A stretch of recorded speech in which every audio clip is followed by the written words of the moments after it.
Nevertheless, the Great Depression was much worse than the recent recession.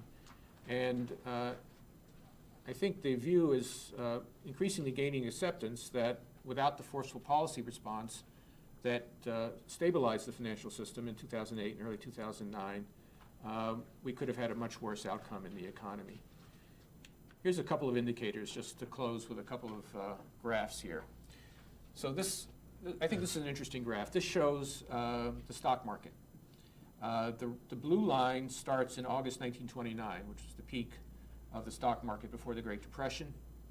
The red line is the more recent stock prices. It starts in October of 2007. Then the graph shows you the evolution of stock prices in the Depression period in the blue and in the more recent period in the red.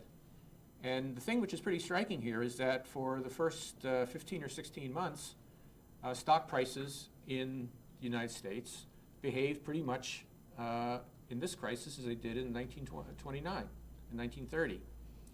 But about 15 or 16 months into the recent crisis, which would have placed it in early 2009, about the time that the financial crisis was stabilizing, look what happened. In the Depression era, the stock prices kept falling, and as I mentioned, in the end, stock prices lost 85% of their value. In the United States, by contrast, stock prices recovered and began a long recovery, and they now are more than double where they were 3 years ago. This is industrial production, a measure of output. Again, the red is the more recent data. The blue is the Depression era data.